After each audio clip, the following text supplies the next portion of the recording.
The city buzzed with its usual chaos, sirens wailing in the distance, police radios crackling with orders, and the rhythmic hum of footsteps against the pavement. It was another busy afternoon, one that most people would rush through without a second glance at their surroundings. But for a small boy sitting on the cold concrete, the world had long since stopped noticing him. His clothes were worn thin, barely enough to keep out the autumn chill. A ragged hoodie swallowed his small frame, its sleeves too long for his arms. His sneakers, torn at the toes, barely held together. Despite his disheveled appearance, his wide eyes carried something unusual: hope. He wasn't just sitting there, lost in despair. He was watching, waiting, looking for something, or someone. A group of law enforcement officials moved down the sidewalk, their presence commanding attention. At the center of them was a woman who radiated quiet authority. Dressed in an impeccably pressed FBI uniform, she walked with a purpose, her sharp eyes scanning her surroundings. Her name carried weight in the city, known for her relentless pursuit of justice and unwavering commitment to protecting the innocent. But beneath the hardened exterior was a woman who never turned a blind eye to those in need. As she passed, something about the boy made her pause. Maybe it was the way he sat so still, despite the chaos around him, or maybe it was the way he was looking at her, not with fear or desperation, but with something deeper, something searching. She took a step toward him, breaking away from her team. "Hey there, kid," she said gently. "Are you lost?" The boy looked up, blinking as if he couldn't believe she was speaking to him. For a moment, he just stared, his small hands gripping the edges of his hoodie, like it was the only thing keeping him together. Then, in a voice barely above a whisper, he said the words that made the ground shift beneath her feet. "You're my mom." Silence fell between them. The words hit like a lightning bolt, crackling through the air, stopping time itself. The agents behind her exchanged glances, their training in dealing with surprises not quite preparing them for this. The woman's heart pounded in her chest. A chill ran through her, not from the cold, but from something deeper, something she wasn't ready to name. She crouched down, leveling her gaze with his, searching his face for some kind of answer. "What did you say?" she asked, her voice steady, but her hands suddenly felt too still, as if the weight of those words had stolen her ability to move. The boy's lips trembled, but his eyes never wavered. "You're my mom," he repeated, his voice stronger this time. "I know you are." And just like that, everything she thought she knew came crashing down. The woman, still adjusting to the intensity of the moment, studies the boy's face. His large, hopeful eyes search hers, as if waiting for a response that could change everything. The weight of his words lingers between them, heavy, yet fragile. She has faced criminals, conspiracies, and the darkest sides of humanity in her years as an FBI chief, but nothing has prepared her for this. Her initial instinct is to rationalize.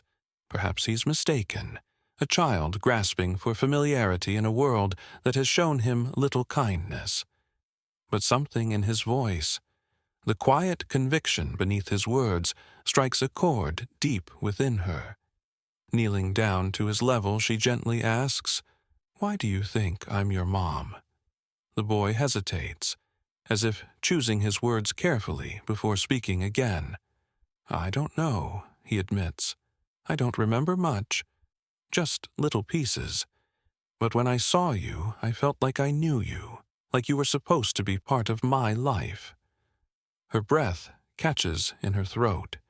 His voice, so raw, so earnest, sends a wave of emotion crashing over her. She studies his small frame, the tattered clothes, the dirt smudged across his face. He's far too young to be out here alone, surviving on scraps and instinct.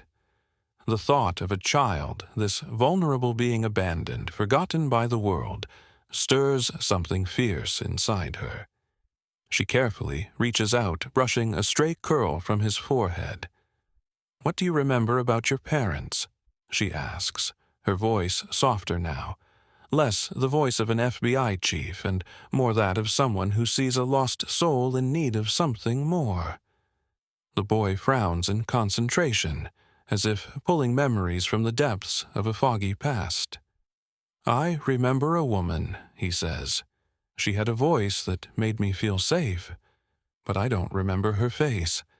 Just that she smelled like flowers." His expression brightens suddenly. "You smell like flowers." She feels her heart twist. It's just a coincidence, she tells herself. And yet, her mind races. Could it be possible? Could this child, this brave, street-smart boy, be connected to her in ways she never imagined? His voice brings her back to the moment.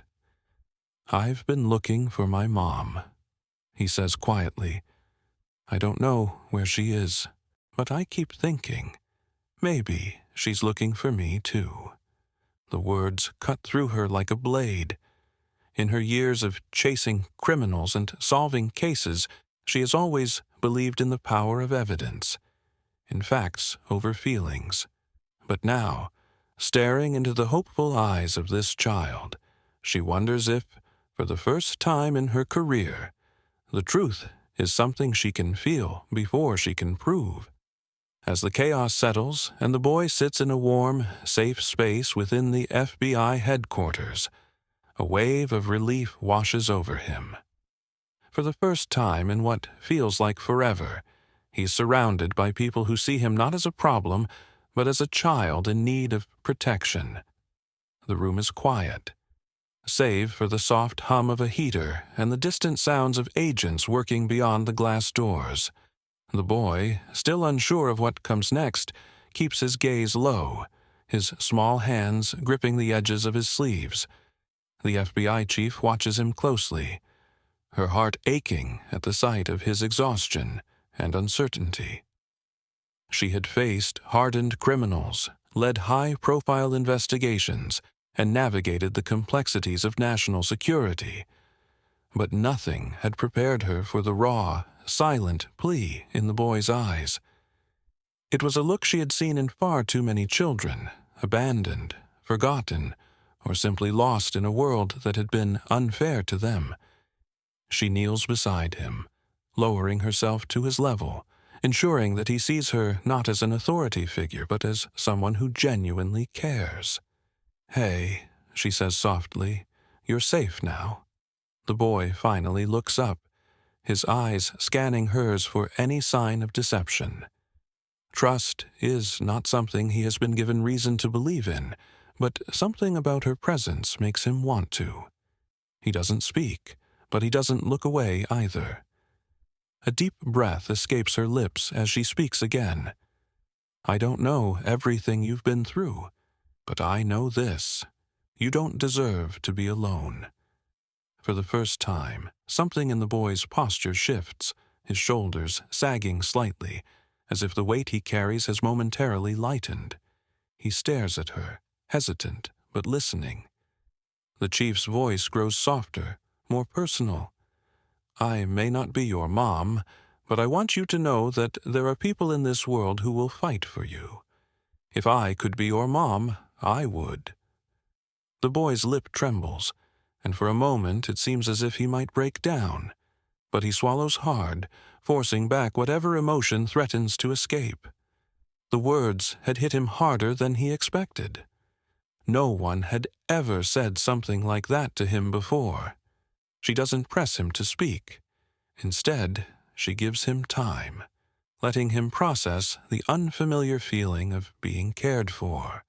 When she finally asks, "Do you have anyone? Family?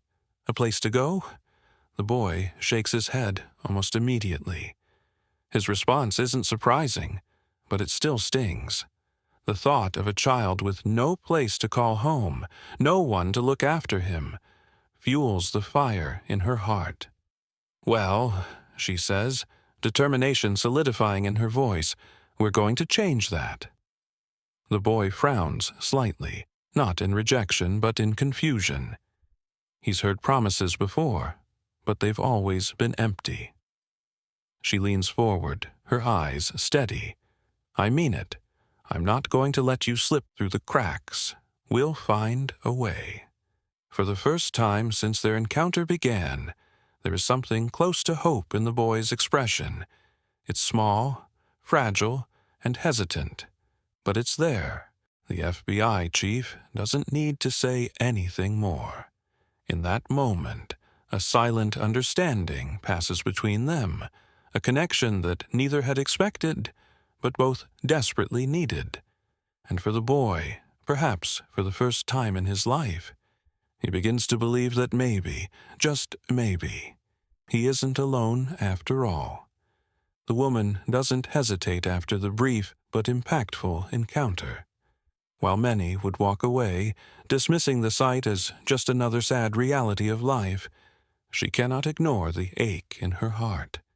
The image of the boy, small, shivering, and alone, haunts her. She has built a career on making tough decisions, leading high-stakes operations, and ensuring justice is served. But at this moment, standing in front of a helpless child, she realizes that justice is not just about laws. It's about action. She signals to her team to stay put, then strides purposefully into a nearby government building. This is not just a random act of kindness.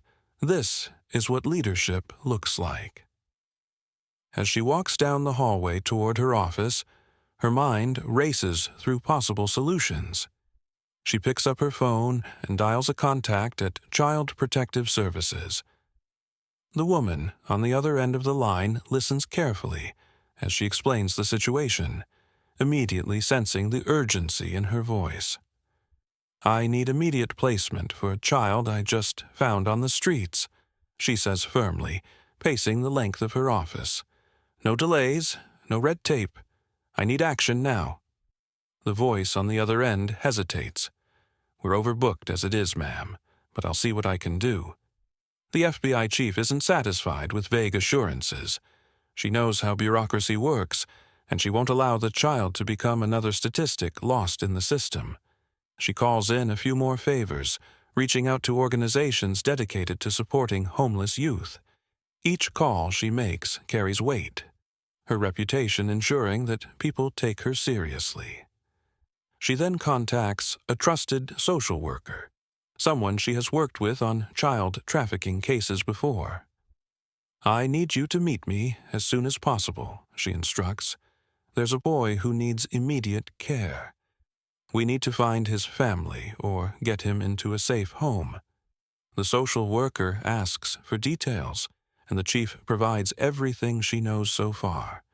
The boy's approximate age, his condition, and the fact that he is hesitant to speak about his family. "He's scared, but he's smart," she adds. "I don't want him to fall through the cracks." Hanging up, she takes a deep breath. The next steps will be crucial. She exits the building and finds her team still waiting. The boy is standing where she left him, cautiously eyeing the agents. He doesn't trust them yet, but something about the woman makes him stay.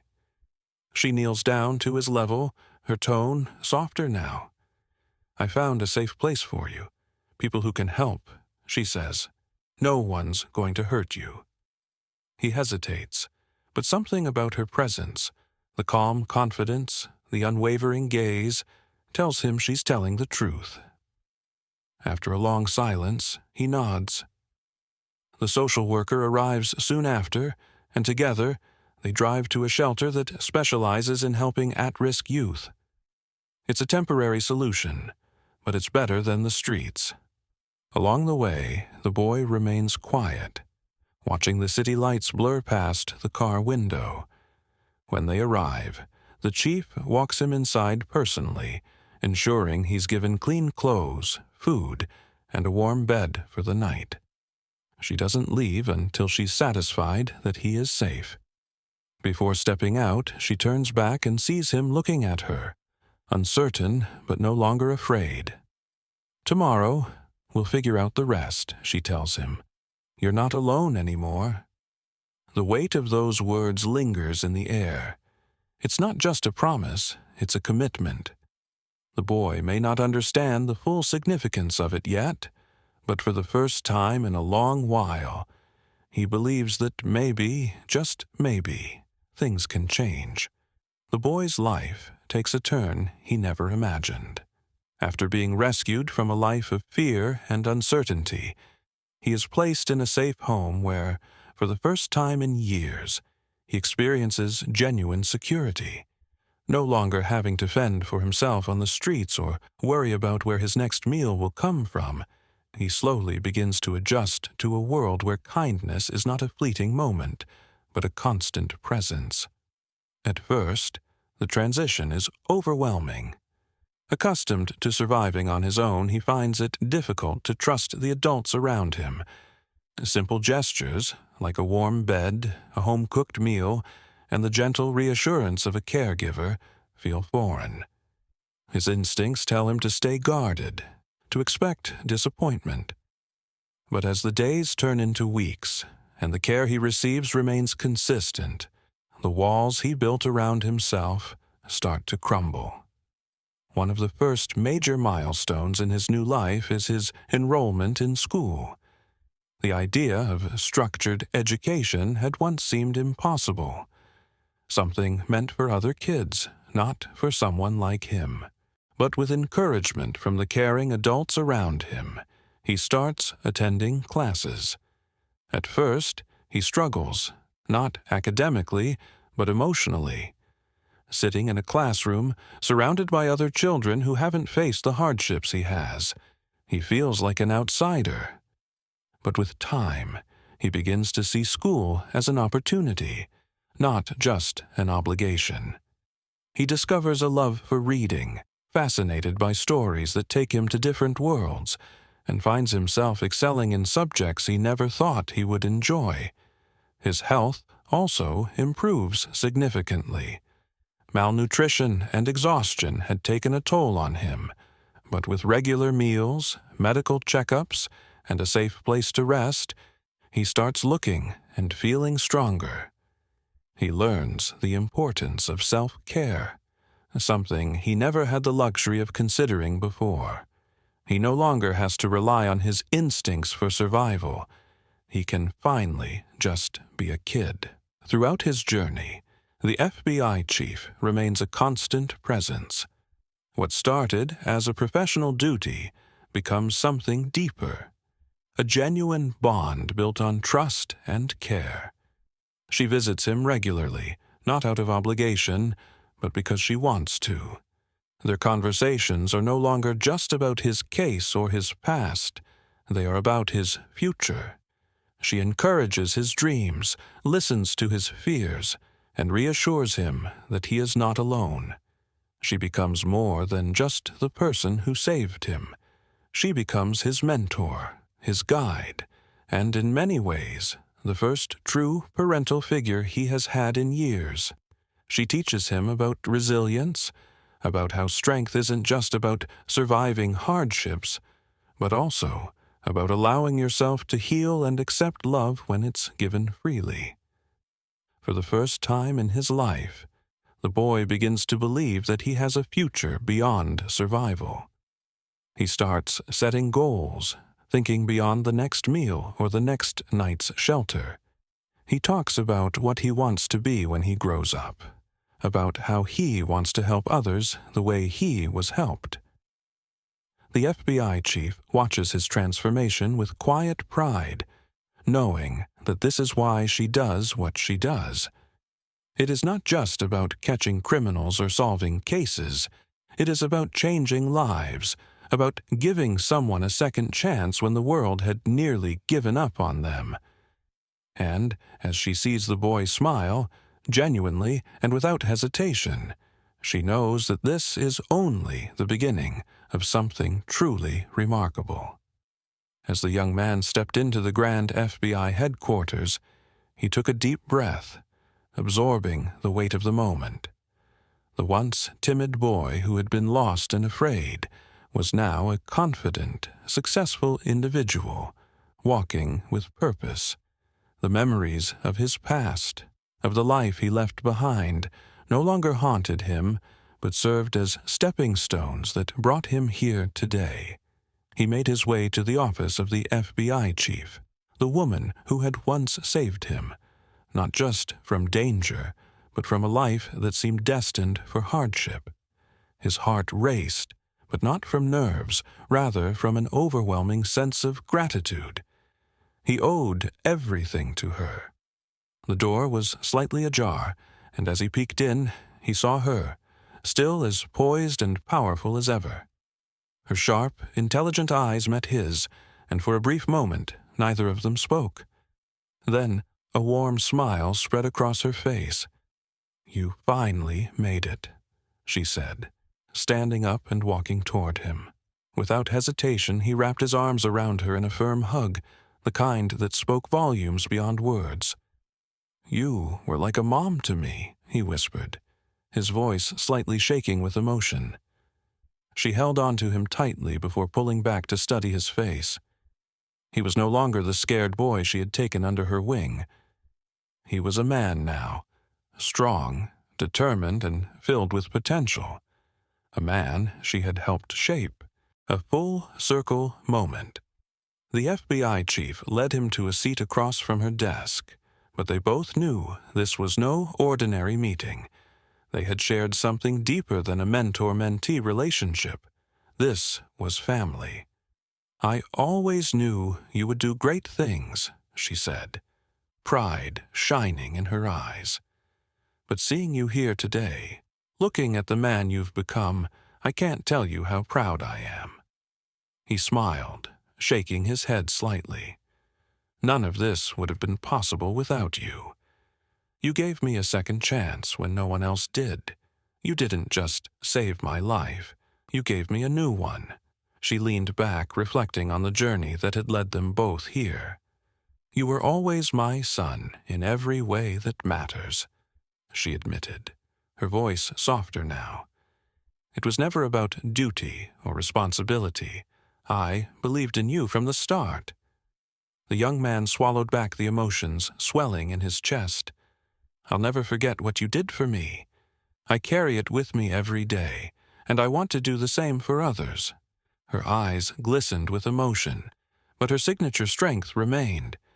"That's how you truly pay it forward," she nodded, "lifting others the way someone once lifted you. The legacy lives." The young man reached into his pocket and pulled out a small emblem, his newly acquired badge. He placed it gently on the desk in front of her. "I got accepted into the FBI training program," he said, his voice filled with excitement and pride. "I want to serve, to protect, to make a difference, just like you." A wide smile spread across her face as she picked up the badge, turning it over in her hands before handing it back to him. "I always knew you had it in you," she said, "and the world is lucky to have someone like you fighting for justice." They stood up together, and she extended her hand, but instead of shaking it, he embraced her once more. "Thank you," he whispered, "for everything." She placed a reassuring hand on his shoulder. "Go, make me proud," she said. As he turned to leave, she watched him go, her heart full. This wasn't just a goodbye, it was the beginning of something greater, a legacy that would continue through him. As the door closed behind him, she sat back in her chair, exhaling deeply. The past had come full circle, and she knew, without a doubt, that she had made a difference. He had been her greatest case, but more than that, he had been her son.